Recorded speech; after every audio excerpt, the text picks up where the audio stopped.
विदेशी ब्रांड की दीवानी है जो यो जनरेशन है ना, यो कि हम तो विदेशी ब्रांड लेंगे, उनका आज भ्रम तोड़ देते हैं। भारत में कई ऐसे ब्रांड एक्टिव हैं जो सुनने में इंग्लिश लगते हैं लेकिन है भारतीय कंपनियों के, भारतीय फाउंडर हैं, बस तुम्हें रुझाने के लिए, उलझाने के लिए उन्होंने इंग्लिश नाम रख रखा है। द चिंग्स सीक्रेट ब्रांड का ऑनर अजय गुप्ता है लेकिन कंपनी का नाम चाइनीज रख रखा है। सनम कपूर जी चंडीगढ़ में रहते हैं, पिज्जा का बिजनेस करते हैं बट कंपनी का नाम लापिनोज रख रखा है, इटालियन। क्यों? तो आखिर क्या कारण है कि देसी बिजनेसमैन, भारतीय बिजनेसमैन विदेशी नाम रखता है? क्या विदेशी नाम रखने से सेल बढ़ती है या 150 साल की अंग्रेजों की गुलामी का असर है? आज की वीडियो में बताऊंगा मैं 4 कारण जिसकी वजह से देसी ब्रांड विदेशी नाम रखते हैं, और साथ ही साथ 12 ऐसे ब्रांड का खुलासा करूंगा जो दिखने में आपको फॉरेन लगेंगे पर विशुद्ध रूप से भारतीय है। तो ये ब्रांड कब बने, किसने बनाए, क्या नाम रखा, क्यों रखा, सब बताया करे तेरा राहुल।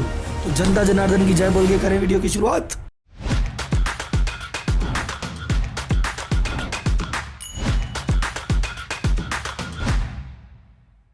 ब्रांड गुरु जगदीप कपूर जी कहते हैं कि अगर किसी कंपनी को अपना नाम रखना है तो सबसे इंपॉर्टेंट चीज होती है कैटेगरी, कि किस कैटेगरी में वो व्यापार कर रही है। वो कहते हैं एक अप्रोच होती है देसी खारी इंग्लिश मारी अप्रोच, मतलब अगर देश में बेचना है तो खारी बोल के बेचो और विदेश में बेचना है तो मारी बोल के बेचो। जैसा देश वैसा भेष वैसा नाम। तो मान लो अगर आप ऐसी कैटेगरी में बिजनेस कर रहे हो जो फॉरेन कैटेगरी है, जैसे आपने कहा मैं तो सूट बना रहा हूँ साहब, मैं तो शर्ट बना रहा हूँ, तो ये कैटेगरी क्या है? ये तो वेस्टर्न वियर है, भारतीय परिधान तो है ही नहीं। तो जब वेस्टर्न वियर की कैटेगरी है तो यहाँ पे मेजर ब्रांड जब वेस्टर्न है, फॉरेन है, तो भैया अगर आप देसी हो, इंडिया के हो, लेकिन अगर ब्रांड बना रहे हो तो नाम तो इंग्लिश रखना पड़ेगा, नहीं तो जनता भाव नहीं देगी। तो कपड़े का ब्रांड है तो भैया पीटर इंग्लैंड नाम रखना पड़ेगा, नाम रखना पड़ेगा एलन सोली, नाम रखना पड़ेगा लुई फिलिप, चाहे हो इंडियन ही। दूसरा एग्जांपल और समझो, अब बोलोगे सर अमूल भी तो बड़ा ब्रांड है, हल्दीराम भी तो बड़ा ब्रांड है, इन्होंने तो विदेशी नाम नहीं रखे।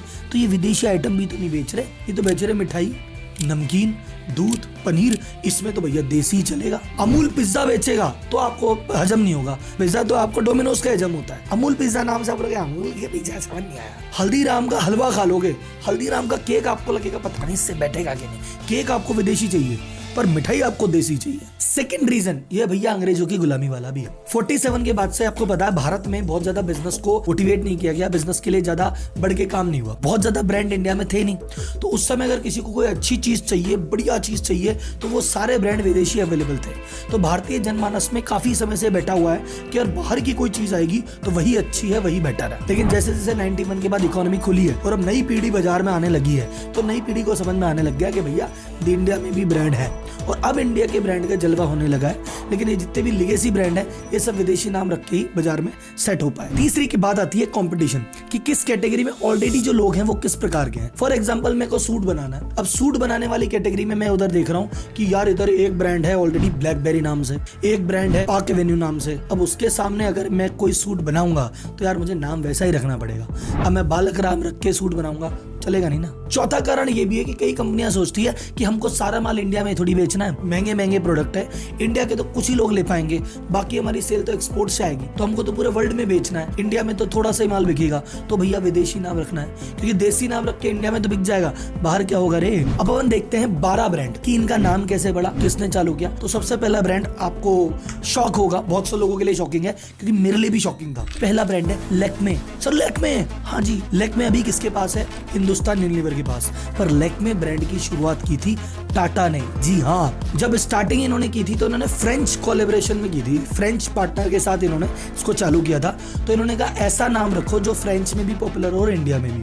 तो नाम सुना लैक्मे। तो लैक्मे नाम से फ्रेंच में एक ओपेरा था जो बहुत ज्यादा फेमस था, और इंडिया में लैक्मे से लक्ष्मी नाम कनेक्ट करते हुए इसका नाम फिर लैक्मे रखा। तो इंडिया वालों के लिए लक्ष्मी हो गया और फॉरेन वाले इसको लैक्मे नाम से जानने लगे। फिर 1998 में टाटा ने कहा हम तो कोर बिजनेस पे ध्यान देंगे, ये हमारे लिए बस साइड में चीज चालू हो गई, ये अपने काम की नहीं है, इसको हटाओ। तो इन्होंने हिंदुस्तान यूनिलीवर को भेज दिया, अभी ये ब्रांड हिंदुस्तान यूनिलीवर के पास है। सेकंड ब्रांड आता है हाई डिजाइन। आपने देखा होगा बड़े बड़े मॉल्स में बड़े बड़े शोरूम होते हैं, वो लेदर के सुपर प्रीमियम प्रोडक्ट, लेदर के laptop bag, wallet, belt, handbag, jacket, shoes, ये सारी चीजें हाई डिजाइन की आती है।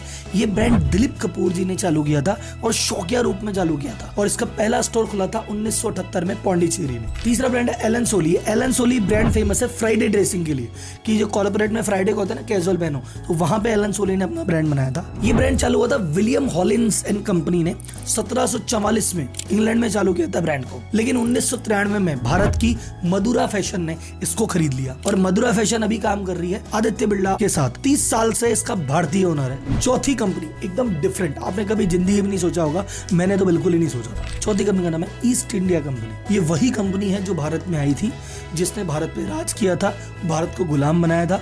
अब धीरे धीरे इस कंपनी की हालत हो गई खराब। इस कंपनी को एक इंडियन नहीं खरीद लिया, संजीव मेहता ने, और इस कंपनी के अंडर लग्जरी प्रोडक्ट्स वगैरह लॉन्च करते हैं। 5वां ब्रांड आता है डे मिलानो। नाम का मतलब है मिलान, जो इटली का एक शहर है, उसके पावरफुल लुक। ये ब्रांड हुआ था दिल्ली में स्टार्ट 1989 में। मलिक साहब ने इसको चालू किया था और अब उनके बेटे साहिल मलिक, जो कि कंपनी के सीईओ है, इसको रन करते हैं। इनके एशिया और मिडिल ईस्ट में मिला के 85 से ज्यादा स्टोर है। 21 इंडियन एयरपोर्ट पे इनका सामान आपको मिल जाएगा। One more interesting fact, brand number 6 Monte Carlo. मोनेको शहर का एक छोटा सा कस्बा है मोंटे निग्रो, उसके नाम पे रखा गया है, जो कि लग्जरी के लिए सुपर फेमस है। मोंटे कार्लो 100% इंडियन ब्रांड है। इसकी शुरुआत 1984 में नाहर ग्रुप ने की थी। नाहर ग्रुप की एक फ्लैगशिप कंपनी ओसवाल वुलन, आपने मैंने ओसवाल के बहुत कपड़े पहने होंगे, उसी ने ब्रांडेड मोंटे कार्लो नाम से अपना ब्रांड चालू की। और ये मेन के वुमन के बच्चों के वुलन प्रोडक्ट बनाते हैं। ये 200 से ज्यादा इनके एक्सक्लूसिव स्टोर है। 1300 से ज्यादा मल्टी ब्रांड आउटलेट में इनके प्रोडक्ट आपको मिलते हैं। पीटर इंग्लैंड, ये ब्रांड 1890 में बना था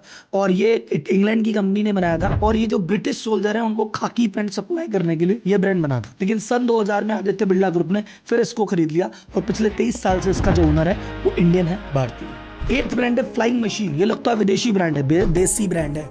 इंडिया का पहला डेनिम ब्रांड, इंडिया का पहला जीन्स ब्रांड, और ये ब्रांड अभी है अरविंद मिल्स के पास, इसकी ओनरशिप है। नेक्स्ट ब्रांड आता है लुई फिलिप। ये भी भाई साहब हमारे आदित्य बिरला फैशन, आदित्य बिरला जी ने धूम मचा रखी है, कपड़े की कैटेगरी में बहुत अच्छा काम करते हैं। एलन सोली ले चुके हैं, पीटर इंग्लैंड ले चुके हैं, लुई फिलिप ले चुके हैं, और आगे एक और ब्रांड आएगा नेक्स्ट ब्रांड, उसको भी अपन कवर कर लेते हैं, वैन होजन, वो भी आदित्य बिरला जी का है। नेक्स्ट ब्रांड आता है फन एंड पेटल। नाम सुन के लगता है तो विदेशी ब्रांड है, नहीं भाई साहब, ये 100% इंडियन ब्रांड है। फूलों के सबसे बड़े रिटेलर हैं इंडिया के, और इसकी शुरुआत हुई है 1994 में विकास गुटगुटिया जी ने। ये फ्लावर्स के अलावा प्लांट भी देते हैं, केक भी देते हैं, गिफ्ट भी होम सप्लाई करते हैं। आई होप आपने इनके प्रोडक्ट काम में लिए होंगे।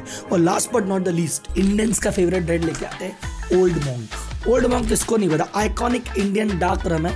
1954 में वैद रतन मोहन ने इसको स्टार्ट किया था, और ये बनती है आपके गाजियाबाद उत्तर प्रदेश में। हमको ऐसा लगता है विदेशी ब्रांड भाई साहब कचूना है। अच्छा 12 के तो मैंने एग्जाम्पल दिए, ऐसे 120 ब्रांड और होंगे। अच्छा चिंग्स सीक्रेट जो है वो चाइनीज ब्रांड है, उस पे केस स्टडी अलग से। उसके बाद लापिनोज है, वो उस पे केस स्टडी अलग से है। इसके अलावा और कोई ऐसा ब्रांड जो आपको लगता हो जो मैंने कवर नहीं किया है, वो मैंने आपके लिए छोड़ दिया। तो कमेंट बॉक्स में मुझे सारे ब्रांड बताओ जिनका नाम अंग्रेजी है और है इंडियन। कमेंट बॉक्स भाई साहब भर जाना चाहिए।